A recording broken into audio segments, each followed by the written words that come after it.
ఒక్కసారి ప్రాణమస్కరించిన తండ్రి అలాగే నమస్కరించింది కాక ఆహా రామ రామ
ఎవరు నీవు మా భార్యకి డ్రెస్ ఇచ్చినా కదా అవును వచ్చేటప్పుడు మా భార్య ముట్టి తీసినా ఇడికొచ్చింది ఆడవాళ్ళనుకునే ఎవరు అనుకున్నావా నీవు మా అమ్మా నేను ఎవరు అనుకున్నాను మా అమ్మగా కదమ్మా అమ్మా నేను ఎవరు అనుకున్నావమ్మా నీ పదార్థం తల్లి మహామంత్రి చూడు బాబు నేను వచ్చిన వృత్తాంతము నా ఒక గొడ్డలు పెట్టలు నా ఒక తల్లిదండ్రులు నామకితో నీకు సవిస్తారంగా వినియోగించాలి బాబు అలాగే అలాగే వినియోగించాలి బాబు భారత పేరు మారా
పది కొండల నడవడం మాట చెట్టి కోట రణమని వచ్చిన ఆయన హారమ్మ చెట్టి కోట రణమన పుట్టిన ఎక్క రామరాజులు ఇక మాట చెట్టు వెళ్తున్న మాట పండికలు కూడా ఉన్నారు బాబు తల్లి రాజులు ఎవరంటున్నావా అలాగనే వినిపించిందా మీరు బాబు గోపతి రాజు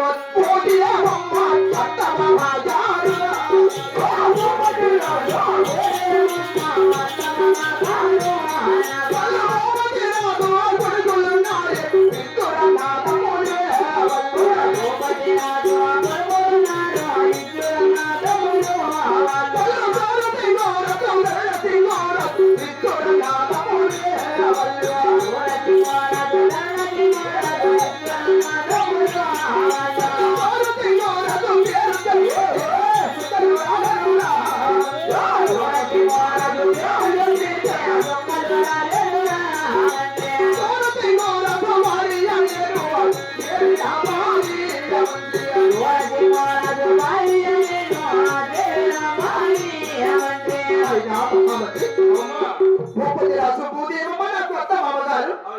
భూపతి రాజు కుమారుడిని బట్టి మీరు అన్నదమ్ములున్నారు బాబు ఎవరో తల్లి సూర్యచంద్ర మహారాజు అవును జగచంద్ర మహారాజు అవునమ్మా వారి విరిగిరు అన్నదమ్ములు బాబు చాలా సంతోషం తల్లి సూర్యచంద్ర మహారాజు పేరు చెప్పిన కూడా సుఖల జల జల జల జల జల అని అడిగొచ్చినాయి బాబు నా మరుదటువంటి ధరణచంద్ర మహారాజు పేరు చెప్పిన కూడా అంటే మొత్తం కలిగించినది బాబు చాలా సంతోషం అమ్మా సూర్యచంద్ర మహారాజు భార్య బట్టి నా పేరు కూడా రంభాయి దేవి అంటారు నాయన మహామంత్రి మంచి తల్లి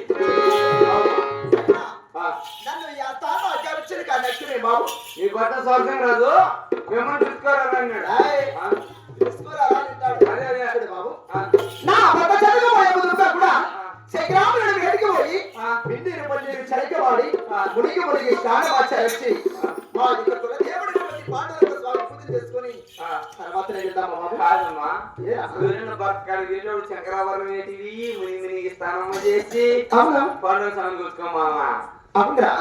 కుమారుడమ్మా ఏమట్లా పొగులు మా భార్యని పిలిచిన మేము కథక టైం అవుతుంది తిన్నారా అన్నింటి ఏమ్యా ఉండక ఉండవే అన్న గుమ్మంగా అయిపోతే కాదు బాబు మేము రసభద్ర పండుగలో పుట్టినాము రాసవంశంలో కొత్తలో పుట్టినాము కాబట్టి ఎంత మాత్రమే పాండురంగ స్వామి పూజలు చేసుకునే వెళ్ళాల్సింది నా జనబెట్టి జాగ్రత్తగా వస్తావా మరి తల్లి అలాగనే బాబు చెప్పిన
అసలు